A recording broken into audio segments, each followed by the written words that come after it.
Hello students, how are you? I hope you all are doing well. Today we are starting a new chapter which name is The Establishment of British Power. And before starting the chapter, we have to know some important terms like mercantilism. It means commercialization or trade activities with profit in view. Next is firman. That means royal order. Next is subsidiary alliance.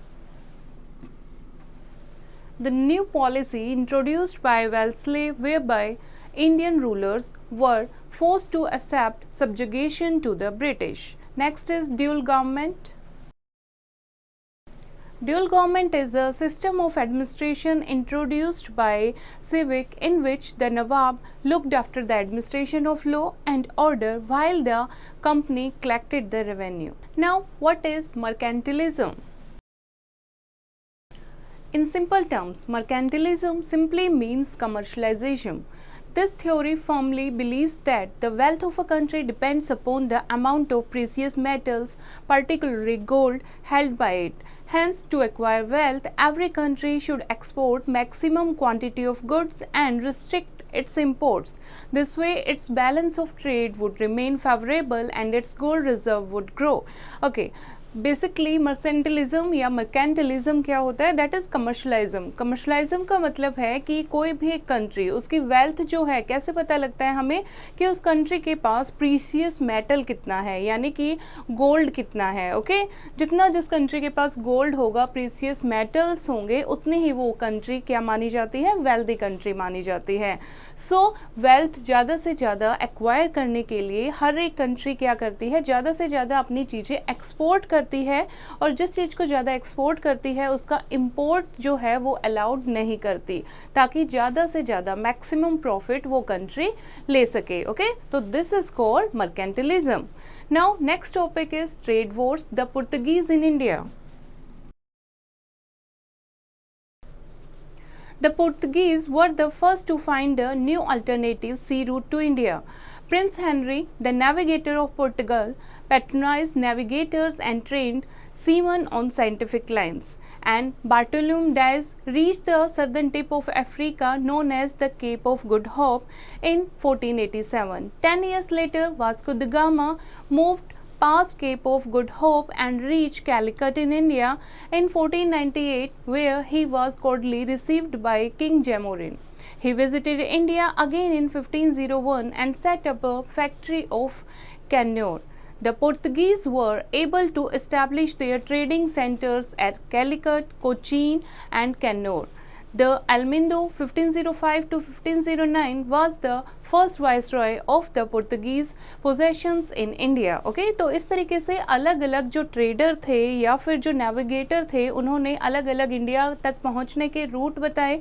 Vasco the gamma जो कि एक Portuguese trader थे, उन्होंने India में आने का एक जो रूट था from the Cape of Good Hope to Calicut वो डिस्कवर किया और यहाँ पर अपनी जो ट्रेडिंग सेंटर थे वो भी इस्टेब्लिश किए. Okay After his death, and Albuquerque became the second viceroy who captured and annexed Goa in 1510, which became the headquarters of the Portuguese Empire in India. He built a fort at Cochin. He conquered Malacca in the far east and in 1515 conquered Orme Island in the Persian Gulf. In fact, he was the founder of Portuguese Empire in India. और इस तरीके से जो second viceroy थे उन्होंने India में एक Portuguese को नई पहचान दी. Okay so he was considered as the founder of Portuguese Empire in India. The Portuguese conquered Diu and Basin in 1534 and Daman in 1538. They got permission to establish a factory at Goa. They fortified their settlements and assumed right of self-government. इस तरीके से उन्होंने एक factory establish की गोवा में और उसको fortified किया. फोर्टिफाइड क्या होता है? फोर्टिफाइड होता है पहले जो भी ट्रेडिंग सेंटर होते थे या फैक्ट्री बनाते थे उसकी चार दीवारी कर दी जाती थी, बहुत ऊंची ऊंची. ओके हाई वॉल्स की जाती थी ताकि जो प्रोटेक्शन मिल सके, जो भी वहाँ पर थीव्स वगैरह होते थे वो एंटर ना कर पाए, तो उसको फोर्टिफाइड कर दिया गया था. And they also assume right of self government. Soon this Portuguese settlements became centers of lawlessness and nest of pirates. और इस तरीके से धीरे धीरे ये पुर्तगीज के जो फोर्टिफाइड एरिया थे ये क्या होते गए, लॉलेसनेस यानी कोई भी नियम कानून वहाँ पर नहीं थे, और नेस्ट ऑफ पायरेट बहुत सारे जो समुद्री लुटेरे थे वो यहाँ पर आने लगे थे. These possessions became an integral part of the Kingdom of Portugal. The success of Portuguese traders in India led to a mad scramble among various European powers for a share of trade and profit. जब Portuguese आकर यहाँ पर trader यहाँ पर आकर India में बस गए तो और भी बहुत सारे यूरोपियन पावर जो थे वो सोचने लगे कि कैसे हम ट्रेड एंड प्रॉफिट इंडिया के साथ कैसे हम ट्रेड कर सकते हैं, कैसे हम प्रॉफिट कमा सकते हैं. Now, trading companies were formed in these countries with the support of their respective governments. Thus, English, Dutch, French and Danish trading companies were formed in the 7th century. और इस तरीके से अलग अलग English, Dutch, French and Danish trading companies India में establish हो गई. With passage of time, the Portuguese were forced to surrender the monopoly of the eastern trade to their European rival. और धीरे धीरे जो पुर्तगीज थे उनको सरेंडर करना पड़ा और यूरोपियन राइवल जो थे वो ज़्यादा फेमस हो गए थे, डोमिनेंट इन पावर हो गए थे. Now next is the company the Dutch east India company. The Dutch merchants formed their company in 1592. In 1595, Cornelis de Houtman reached Indonesia and returned with some ports of peppercorns and very nearly broke. Soon, many other trading companies came into existence in 1602. All the Dutch companies were amalgamated into the Dutch East India Company. जितने भी आपकी जो Dutch east India company थी उसमें जितने भी trading companies थी, okay, Dutch companies थी, वो सारी एक डच ईस्ट इंडिया कंपनी में अमलगम हो गई यानी कि ज्वाइंट हो गई. Okay, they concentrated their attention on the spice islands, Indonesia in the far east. और उनकी आइज कहाँ थी, उनकी ट्रेडिंग के लिए वो क्या करते थे, स्पाइस आइलैंड जो थे उनके ऊपर उनको कैप्चर कर रखा था, Indonesia in the east first. And the Dutch conquered Malacca from the Portuguese in 1641 and acquired Ceylon, that is presently Sri Lanka, in 1658. In India, they occupied Nagapattinam on the Madras coast and Chinsura in Bengal. However, the Dutch presence in India was insignificant. Now next is the Danes in India. The Danes in India, encouraged by the other European merchants, the Danes too wished to be a part of Indian trade. वो भी क्या चाहते थे कि Indian trade का एक major part बनना चाहते थे. They established a settlement at Trincubar in Tanjore district in 1620. In 1676, they occupied Sarmapur. However, they could not find a firm foothold in India. Finally, they sold their settlements to the British in 1845 and returned home. और ये ज़्यादा time यहाँ पर नहीं रुक पाए, इसीलिए अपनी जो सेटलमेंट इन्होंने बनाई थी डेम्स कंपनी, वो किसको हैंड ओवर कर दी, ब्रिटिशर्स को इन 1845, और वापस अपने घर चले गए, अपनी कंट्री में चले गए. Next is the English East India Company. After the defeat of Spanish Armada in 1588, the English became a supreme naval power in Europe. A group of English merchants formed a company called East India Company to trade with the East. On 31st December 1600, Queen Elizabeth granted a charter to the company to trade in the East Indies, and Captain Hawkins landed at Surat in India in 1612 and sought permission to set up a factory at Surat. Okay? जैसे queen Elizabeth ने India के साथ जो trade करने की permission दी थी, और captain Hawkins जो थे वो फर्स्ट टाइम सूरत में एक इंडिया में उन्होंने फैक्ट्री इस्टेब्लिश की थी in 1612 and sought permission to set up a factory at Surat in 1615. and Sir Thomas Roy visited Jahangir's court and secured certain trading concessions for the English company from the Mughal emperor. उसके बाद 1615 में जो Thomas Roy viceroy थे वहाँ के, उन्होंने दोबारा से इंडिया में रिविजिट किया, इंडिया में विजिट किया और जो जहांगीर उस टाइम मुगल एम्परर थे वहाँ पर नेगोशिएट किया, अपने ट्रेड के लिए कंसेशन मांगे और जो कि उन्हें अलाउ हो गए और इस तरीके से उन्होंने अपनी English East India Company establish की. सबसे पहले ये कहाँ की थी इन्होंने? That is in Armagaon and Masulipatam. Okay, the English company bought the site of Madras. Now here is an interesting fact,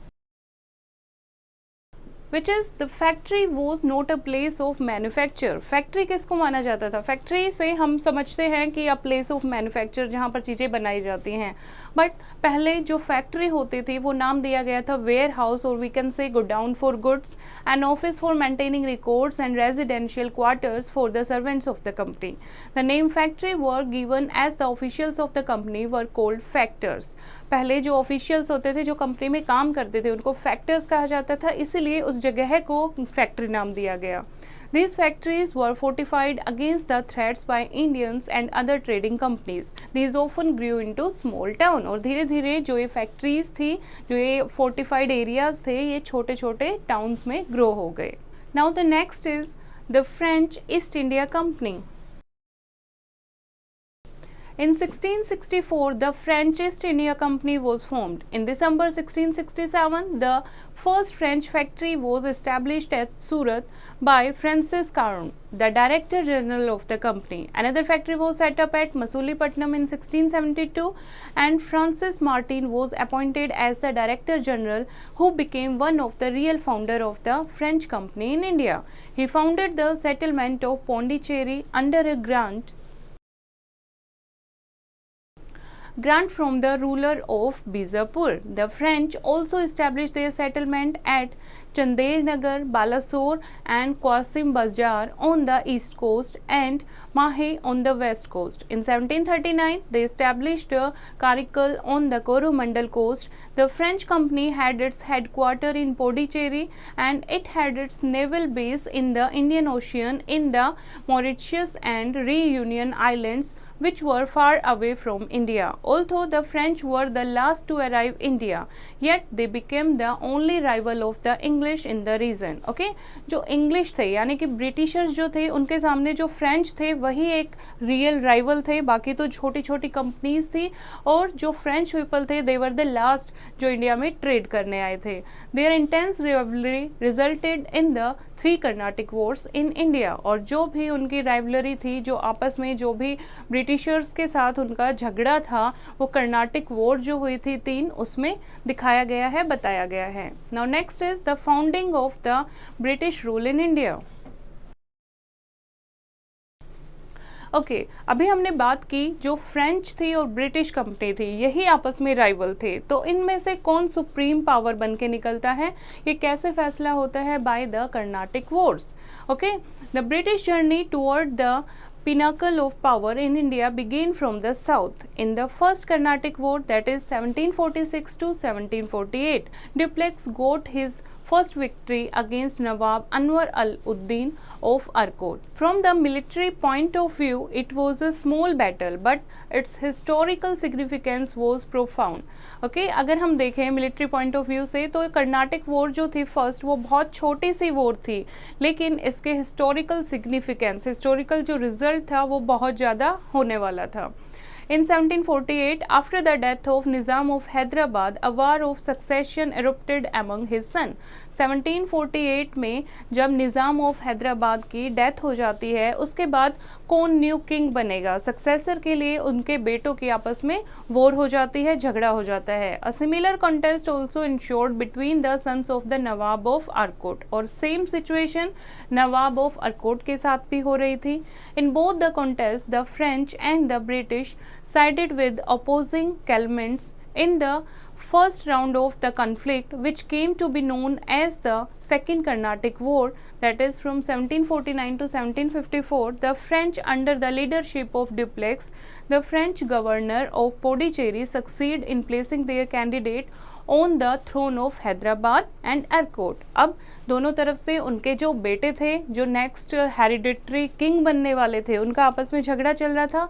इसका फायदा कौन उठाता है? फ्रेंच और ब्रिटिशर्स। ओके, दोनों के आपस में कैंडिडेट खड़े होते हैं और जो ब्रिटिशर्स है वो जीत जाते हैं और दोनों ही जगह पर, हैदराबाद और एरकोट दोनों ही जगह पर अपने कैंडिडेट को थ्रोन दिला देते हैं। Now, with the second victory, Dupleix ambitions soared further, but the intervention of Robert Clive, a brave employee of the English East India Company, changed the British fortune in 1752. Clive succeeded in capturing Arcot from the French and putting the British candidate on the throne. और इस तरीके से जो Clive, जो कि एक बहुत अच्छा ब्रिटिश ईस्ट इंडिया कंपनी का एम्प्लॉय था, उसने अपने ही कैंडिडेट को फिर से थ्रोन पर बिठा दिया, फ्रेंच पीपल को हटा दिया। His further successor during the course of Third Carnatic War between 1756 to 1760 saw the British emerge as the strongest European power in India। और थर्ड कर्नाटिक वॉर में ये प्रूव हो जाता है कि जो ब्रिटिश ईस्ट इंडिया कंपनी है, that is the strongest European power in India. After the Carnatic Wars, the theatre of conflict shifted to Bengal. In 1757, the French lost Chandir Nagar in Bengal to the British. In the same year, Sivi laid the foundation of the British Empire in India by defeating Siraj-ud-Dullah, the Nawab of Bengal, in the Battle of Plassey. उसके बाद south से यानी Carnatic war में victory हासिल करने के बाद ये लोग बंगाल की तरफ मूव करते हैं और वहाँ पर भी जीत जाते हैं। और बैटल ऑफ प्लासी, जो कि एक फेमस प्लासी का जो युद्ध था, उसमें भी ब्रिटिशर जो हैं वो सुप्रीम पावर के रूप में सामने आते हैं। इस तरीके से इंडिया में सबसे डोमिनेंट और सुप्रीम पावर कौन हो जाती है? Britishers. Okay, now what was done in battle of Plassey? Battle of Plassey was fought between the English and Siraj-ud-Dullah। किसके बीच में थी ये battle? This is between the English यानी कि ब्रिटिशर्स एंड सिराजुद्दौला, जो कि बंगाल के नवाब थे, इन 1757। On June 23, 1757, the two respective armies met at Plassey. Okay, Plassey में मिलते हैं armies and the British force were led by Robert Clive. और ब्रिटिशर्स को कौन लीड कर रहा था? Robert Clive. Mir Jafar, the commander in chief of the nawab, and a large section of the Nawab army did not take part in the battle। Mir Jafar जो कि commander in chief था नवाब का, और भी बहुत सारे आर्मी के जो लोग थे वो इस बैटल ऑफ प्लासी में पार्टिसिपेट नहीं करते। Jagat Seth, the richest banker of Bengal, also refuse to help the Nawab. और जो जगत सेठ था, जो कि बहुत ज़्यादा रिचेस्ट बैंकर था बंगाल का, वो भी नवाब की हेल्प करने से मना कर देता है। It was a decisive battle which had far reaching consequences. और एक तरीके से ये धोखाधड़ी थी। क्यों? जो बंगाल के खुद के जो लोग थे वही नवाब की हेल्प नहीं कर रहे थे। द नवाब वॉज डिफिटेड, इसीलिए नवाब हार गया, उसको कैप्चर कर लिया गया and he executed. Mir Jafar was made the Nawab, उसके बाद मीर जाफर को नवाब बनाया जाता है। He was a mere puppet in the hands of English and who became the virtual rulers of Bengal. और मीर जाफर जो कि एक सिर्फ पपेट था, एक कठपुतली का काम था, ब्रिटिशर जैसे करते थे वैसे ही वो काम करता था। The English got the right to free trade in Bengal. अब ब्रिटिशर्स के पास, इंग्लिश पीपल के पास right to free trade in Bengal मिल जाता है, Bihar and Odisha also, and got the territory of 24 Parganas. The resources of Bengal helped the English to defeat their European rivals. Thus, the Battle of Plassey laid the foundation of the British Empire in India। और इस तरीके से जो Britishers थे वो बंगाल में भी अपना एम्पायर इस्टेब्लिश करने में सफल हुए। Now next is Battle of Buxar। Battle of Buxar in 1764। Mir Jafar was a mere puppet in the hands of the English। जैसा कि अभी हमने पढ़ा, मीर जाफर जो नेक्स्ट नवाब बनता है वो एक पपेट की तरह था। The responsibility of running the administration lay on his shoulder, but he had no powers। The English charged him with neglect of administration and deposed him in 1760। His son-in-law Mir Kasim was made the nawab of Bengal. और इस तरीके से Britishers Mir Jafar को भी depots कर देते हैं और उसके सन इन लॉ मीर कासिम को नया नवाब बना देते हैं। He was an able, efficient and strong ruler. He formed an alliance with शाहजुद्दौला the Nawab of Awadh and Shah Alam the Mughal emperor. वो बहुत समझदार, एफिशिएंट और स्ट्रॉन्ग रूलर था.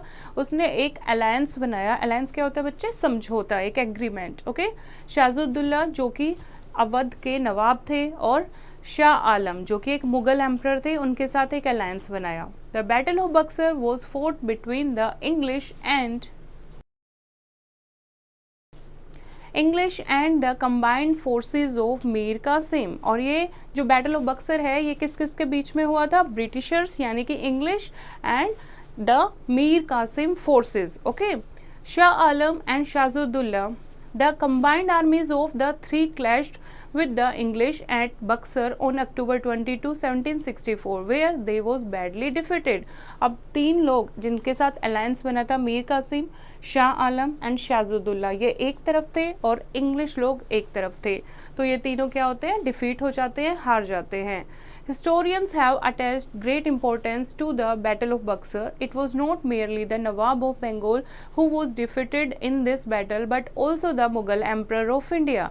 It gave the English an opportunity to bring the northwestern frontier of the Suba under their control. और इस तरीके से ये सिर्फ एक नवाब की हार नहीं थी, क्योंकि इनके साथ अलायंस बना हुआ था. तो जो मुगल एम्पर था शाह आलम, उसकी भी हार थी. तो ब्रिटिशर्स को एक और मौका मिलता है इंडिया के नॉर्थ वेस्टर्न में अपनी सुप्रीम पावर दिखाने का. Okay, now next is treaty of Allahabad in 1765. Clive entered into a treaty with Nawab Shazuddullah, who surrendered Allahabad and Kara to the company and also agreed to pay 50 lakh rupees as war indemnity. Mir Qasim was deposed and Mir Jafar was made the Nawab once again. Okay, तो फिर मीर कासिम को फिर से depots कर दिया जाता है क्योंकि वो ब्रिटिशर्स के खिलाफ खड़ा हुआ था. दोबारा से मीर जाफर को नवाब बना दिया जाता है. In 1765, Clive signed the Treaty of Allahabad with the Mughal Emperor Shah Alam II. Okay, इस ट्रीटी में लिखा हुआ था कि जो मुगल एम्प्रर है that was taken under the company's protection and annual pension मिलेगी उसको 26 लाख रुपीस की. Okay, in return of a farman which granted the company the Diwan of Bengal, Bihar and Odisha, now Odisha in perpetuity. And this treaty marked the end of the Nawab's authority in Bengal and led to the establishment of the dual government there. और इस तरीके से वहाँ पर जो नवाब की एक authority थी वो ख़त्म हो जाती है क्योंकि उसको एक पेंशन मिल रही है वहाँ पर रूल करने के लिए. तो according to English, according to Britishers rule कर रहा था. इस तरीके से एक ड्यूल गवर्नमेंट वहाँ पर सामने आई. By this system, the Nawab looked after the administration of the law and order, whereas the company kept the charge of collecting and revenue in its own hand. In brief, the Nawab was given responsibility without any power and the company enjoyed power without any responsibility. इस तरीके से dual government बनी. नवाब को इजाज़त दी गई थी कि वो रूल करे, वहाँ एडमिनिस्ट्रेशन को देखे, ऑर्डर देखे, और जो कंपनी थी वो क्या करती थी, वहाँ पर रेवेन्यू कलेक्ट करती थी. ओके, तो इस तरीके से ड्यूल गवर्नमेंट उस टाइम पर एस्टेब्लिश हुई. Now next is growth of British influence. Warren Hastings was appointed as the governor of Bengal in 1772. He abolished the dual administration system and took over the entire administration of Bengal. Okay, तो उसने जो dual administration थी उसको ख़त्म किया और पूरी administration को एक administration बना दिया जो कि ब्रिटिशर्स के अंडर था. He also stopped the emperor's annual grant, और जो annual grant की बात हुई थी 26 लाख per annum, वो भी उसने ख़त्म कर दिया. He also took away Allahabad and Kara from the emperor and sold these territories to the Nawab of Awadh because he wanted to make Awadh strong buffer state between the company's territories and that of the Marathas. और कुछ territories भी जो थे वो अवध को sold out कर दी क्योंकि वो चाहता था अवध जो है एक strong buffer state बने between the company's territories and that of the Marathas, जो कि हम बात करेंगे मैसूर वॉर में. Lord Cornwallis consolidated the foundations laid by his predecessors Hastings. He waged a war against Mysore where Hyder Ali and his son Tipu Sultan had risen in power. By the time Cornwallis arrived in India, the first 1766 to 1769 and second 1780 to 1784 and Anglo-Mysore War had already been fought. Tipu's policy of seeking help from the French and the Turks appeared too dangerous to British interest, and when Tipu invaded the tiny kingdom of Tarnavakor in 1789, Cornwallis retreated and this led to the third Anglo Mysore war. इस तरीके से बहुत सारी मैसूर के साथ war हुई Britishers की, और जब टीपू सुल्तान ने पूरे किंगडम ऑफ तारवोन को बिल्कुल इन्वेड कर दिया तो उस टाइम कॉर्नवालिस ने फिर से एक वॉर लेड की, that is counted as third Anglo Mysore war. The Marathas and the Nizam also joined this war on the side of British. This war 1790-1792 lasted for 2 years. It was difficult for Tipu to take on the combined forces of his enemies. और ये जो war थी 2 साल तक चली और टीपू सुल्तान के लिए बहुत मुश्किल हो गया था कि इतने एनिमीज़ को एक साथ टैकल करना। By the treaty of Srirangapatnam in 1792 Tipu surrendered half of his territory to his enemies and paid 3 million pounds as war compensation. He was also forced to accept subsidiary alliance, but Fourth Anglo-Mysore War in 1799, Tipu died fighting while defending his capital. A large portion of the kingdom of Mysore was merged with the British Empire. इस तरीके से टीपू जो था, टीपू सुल्तान जो थे, उन्होंने subsidiary alliance भी sign किया और हाफ ऑफ द टेरिटरी जो है वो ब्रिटिशर्स को देनी पड़ी, और उसकी डेथ के बाद एक बहुत बड़ा पोर्शन जो था kingdom of Mysore that was merged with the British empire. The conquest of Mysore was the most brilliant success of the British power. In every discipline of war and diplomacy, the British proved themselves superior to the valiant rulers of Mysore. The British Empire now extended from one end of the Deccan to the other. और इस तरीके से मैसूर की war के बाद जो Britishers थे उन्होंने अपने आप को सुप्रीम पावर डिक्लेयर किया, क्योंकि हर जगह पर ब्रिटिशर्स का अब क्या था, डोमिनेंट था, रूल था। Now next is, what do you mean by subsidiary alliance? Subsidiary alliance जो था लॉर्ड वेल्सली ने शुरू किया था, that is the successor of lord Cornwallis, came to India with the intention to transform the British empire in India into the British empires of India. Okay, British empire in India, क्योंकि India में वो एक छोटे से establishment से उन्होंने शुरुआत की थी। तो लॉर्ड वेल्सली जो आया था वो क्या करने आया, ब्रिटिश एम्पायर ऑफ इंडिया, यानी इंडिया में पूरे तरीके से ब्रिटिश एम्पायर को इस्टेब्लिश करने। तो इसके लिए उसने एक सब्सिडरी अलायंस की पॉलिसी निकाली थी, जिसमें क्या था, फर्स्ट था, the Indian rulers who were invited to join the alliance were expected not to fight और keep any contact with any other power without the permission of the British, कि जो भी इंडियन रूलर इसको subsidiary alliance को sign करेगा वो कोई fight नहीं करेगा ब्रिटिशर्स के अगेंस्ट और किसी दूसरी पावर के साथ हाथ नहीं मिलाएगा without the permission of the Britishers.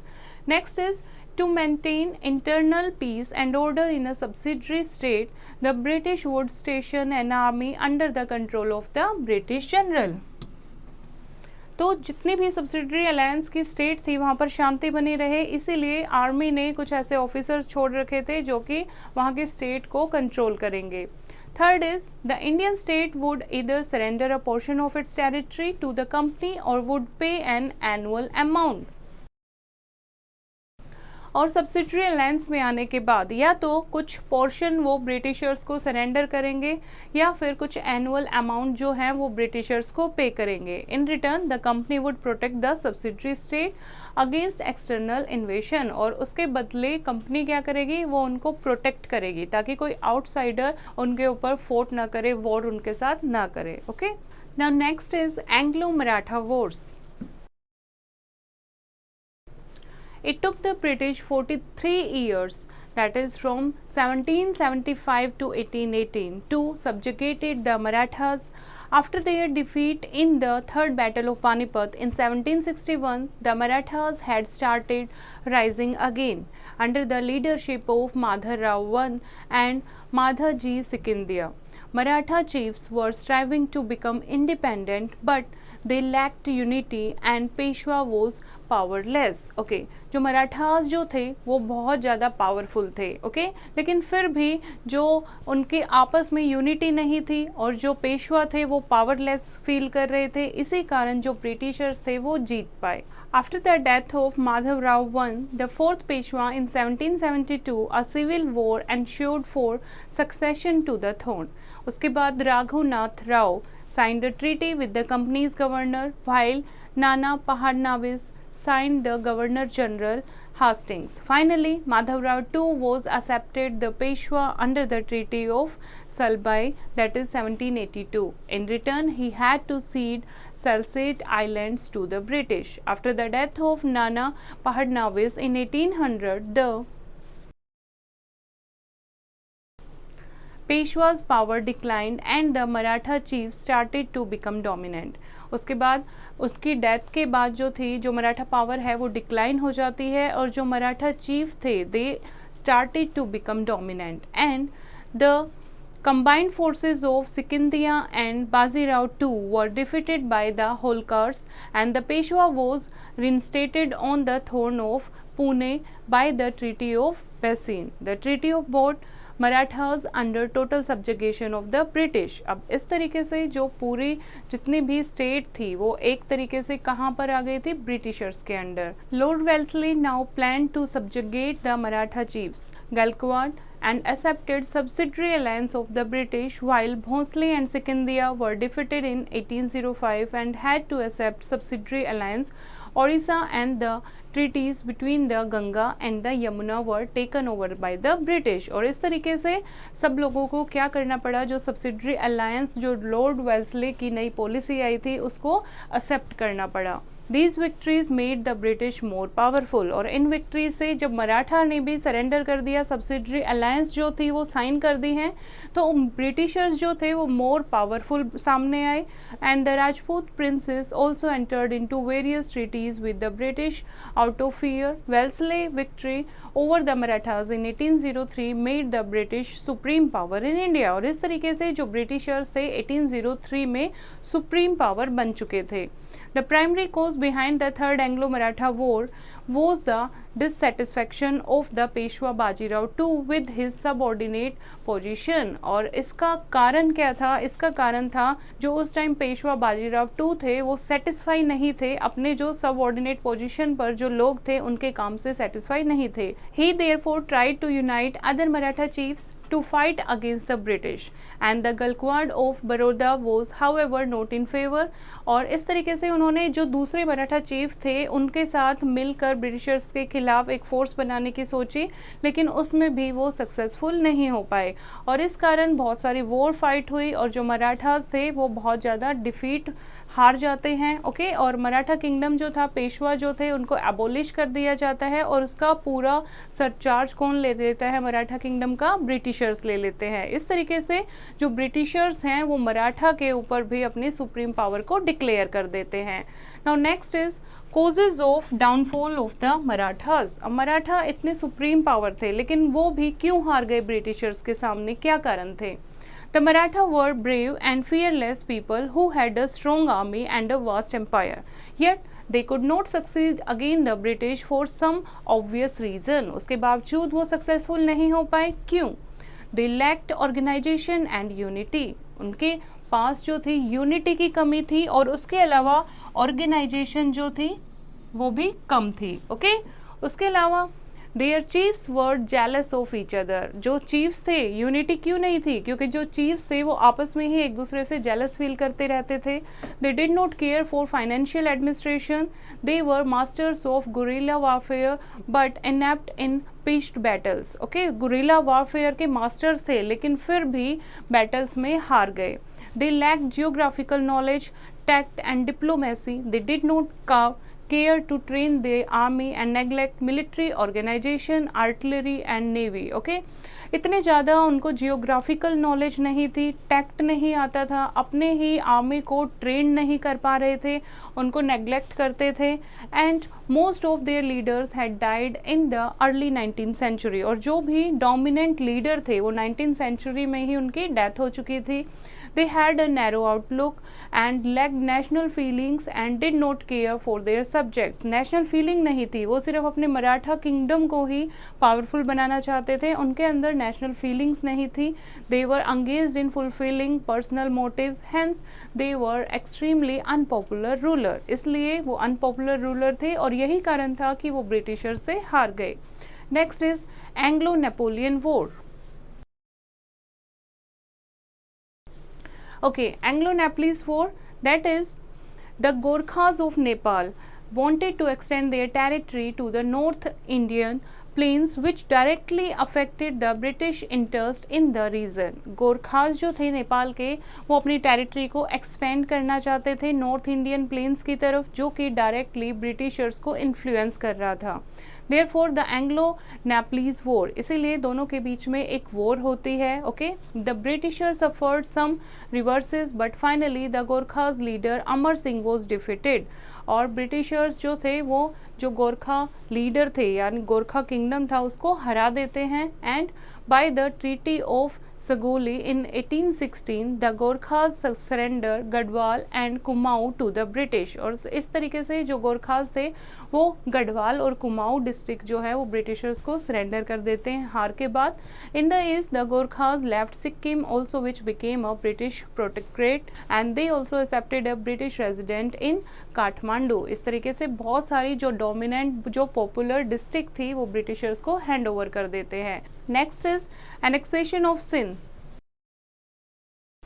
Sindh यानी कि हैदराबाद कैसे एनेक्स हुआ. ओके, एक ट्रीटी साइन होती है between the Amirs and the English people. क्या ट्रीटी में लिखा हुआ था? उस ट्रीटी में लिखा हुआ था कि कोई भी जो सिंध पीपल है यानी हैदराबाद है वहाँ पर किसी भी फ्रेंच सेटलमेंट को वो अलाउ नहीं करेंगे.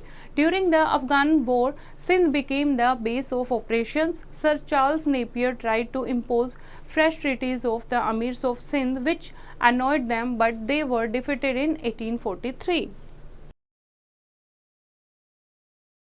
Now next is annexation of Punjab.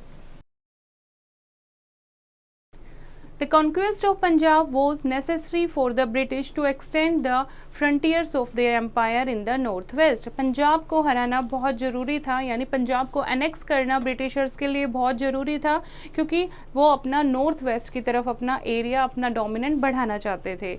After the death of Maharaja Ranjit Singh there was utter politics chaos and confusion in Punjab. Major Broadfoot, the political agent of the British, tried to divide the Sikh nobles and induce the Sikh army to cross the river Satluj. और इस तरीके से महाराजा रंजीत सिंह की death के बाद उनके आपस में जो पंजाबी लोग थे सिख पीपल थे उनके बहुत सारे पॉलिटिकल कन्फ्लिक्ट आ गए थे, बहुत सारी कन्फ्यूजन्स थी. इसका फ़ायदा ब्रिटिशर्स उठाते हैं, वो डिवाइड करते हैं सिख पीपल को. Okay, and by the Treaty of Amritsar 1809, the river had been fixed as the boundary line between the British and Maharaja Ranjit Singh territories. As soon as the Sikh army crossed the river, Lord Hardinge declared war. और Sutlej river को वो एक base बनाते हैं कि Sutlej river के साथ एक ट्रीटी साइन करते हैं that is called treaty of Amritsar. और क्या लिखा था इसमें? As soon as the Sikh army cross the river lord Hardinge's declared war. The first Anglo-Sikh War, that is from 1845 to 46, ended in the willful destruction of the Khalsa. By the Treaty of Lahore in 1846, Maharaja Dalip Singh surrendered all his territories to the left to river Satluj and between the river Satluj and Beas. He also ceded Jammu and Kashmir to pay a huge war indemnity. और इस तरीके से जो Sikh people थे या Sikh leader रहे वो भी ब्रिटिशर्स के सामने नहीं पावरफुल साबित हो पाए और बहुत सारी ट्रीटी उन्होंने साइन की जिससे बहुत सारा जो एरिया था वो ब्रिटिशर्स को उन्हें देना पड़ा. Okay, now the peace settlement of 1846 however fulfilled neither the impartial ambitions of the British nor satisfied the Sikh. The Sikhs did not like the British interference in the internal affair of Punjab. और जो पंजाब थे, जो Sikh people थे, उनको बिल्कुल भी पसंद नहीं था कि ब्रिटिशर्स उनके किसी भी काम में इंटरफेयर करें। Lord Dalhousie was simply waiting for an opportunity to annex Punjab. और लॉर्ड डलहौजी जो उस टाइम गवर्नर जनरल था, वो वेट ही कर रहा था कब उसको ऐसी अपॉर्चुनिटी मिले to annex Punjab. The revolt in Multan gave him this opportunity and thus followed the second Anglo Sikh war. और सेकेंड एंग्लो सिख वॉर होती है। After a series of battles the Sikhs finally surrendered and the British annex Punjab in 1849। Maharaja Duleep Singh was deported to England and given a pension. और महाराजा दलीप सिंह को England भेज दिया जाता है और एक पेंशन फिक्स कर दी जाती है, pension. And the famous diamond Kohinoor was also taken away from him and presented to queen Victoria. और जो सिख का महाराजा दलीप सिंह का एक कोहिनूर का क्राउन था, डायमंड कोहिनूर था, वो उससे ले लिया गया और किसको दिया गया? क्वीन विक्टोरिया को। Okay, now next is annexation by the doctrine of lapse. Okay, doctrine of lapse क्या था? डॉक्ट्राइन ऑफ लैप्स एक पॉलिसी थी जो इंट्रोड्यूस की थी एक गवर्नर जनरल में। इसमें क्या लिखा था कि अगर कोई किंग बिना किसी सन हेरिडिटरी, जो भी नेक्स्ट किंग बनना चाहिए, बिना किसी उत्तराधिकारी के, अगर उसकी डेथ हो जाती है तो डॉक्ट्राइन ऑफ लैप्स के अंडर क्या आएगा कि वो सारी की सारी जो ट्रीटी है या टेरिटरीज हैं उसकी, वो किसके अंडर आ जाएंगी? ब्रिटिशर्स के अंडर आ जाएंगी। ओके, बहुत सारी जो स्टेट थी जैसे कि Satara, Jaipur, Udaipur, Sambalpur, Nagpur and so on, ये सारी because of doctrine of lapse ये ब्रिटिशर्स के अंदर आ गई थी। Okay, now causes of the defeat of the Indian state. Okay, क्या क्या कारण थे कि जो इंडियन स्टेट हैं वो हारती गई? First is regional states which emerged after the disintegration of the Mughal Empire were small in size and weak in resources।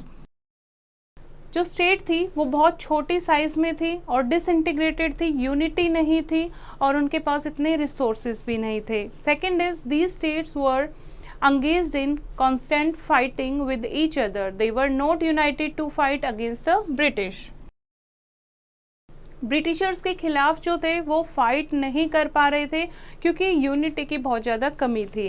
Next is Indian rulers did not provide a stable and efficient government to the people, hence could not win the loyalty of their subjects. Indian rulers did not provide a stable and efficient government. इतनी अच्छी जो Indian ruler थे वो इतने efficient साबित नहीं हुए कि वो एक ऑर्गेनाइज और एफिशिएंट गवर्नमेंट इस्टेब्लिश कर सके, लोगों को जो है वो ट्रेंड कर सके। Okay, next is many states like Hyderabad choose to seek protection under the British and willfully accepted the subsidiary alliance. बहुत सारे स्टेट जैसे कि हैदराबाद, खुद उन्होंने ब्रिटिशर्स की हेल्प मांगी और उनका सब्सिडरी अलायंस जो है प्रपोजल को एक्सेप्ट किया। This is one of the reason. Next is Britain was a great naval power. Britain के पास बहुत ग्रेट नेवल पावर थी। Now here is a quick recap of the chapter. The Europeans entered India as traders and set up their outpost on the Indian soil. The Portuguese were the first to arrive in India, then followed the British, French, Dutch and Danes. The English and the French were the main rivals. The English finally emerged victorious. The English began to interfere in the internal matters of the Indian states due to political instability and lack of a central power. In the three Carnatic Wars, the English and the French sided with the opposite claimants. In the decisive Battle of Plassey, Clive defeated the Nawab of Bengal and the British emerged as a political power. In the Battle of Buxar in 1764, the combined forces of the Nawabs of Awadh and Mughal Emperor Shah Alam II were defeated by the English army. By the Treaty of Allahabad in 1765, the company got the right of collecting revenue in Bengal, Odisha, Bihar and Awadh. The British became the virtual ruler now. Clive introduced dual government in Bengal. when Hastings abolished the dual government system in 1774. The British finally emerged victorious in the Mysore Wars. During 1775 to 1818, the British fought with the Maratha, who were ultimately defeated. The Marathas suffered defeat due to various reasons, including lack of unity and organization, mutual rivalries and enmity, lack of trained and organized army, narrow outlook, neglecting their subjects, etc. The British were engaged in expanding their empire between 1805 to 1856. They subjugated the Sikhs and the Gorkhas and occupied and annexed Burma. Dalhousie annexed various states by the doctrine of lapse and misrule, etc. I hope bachcho you have understood the chapter. Read it once again and do the exercise yourself.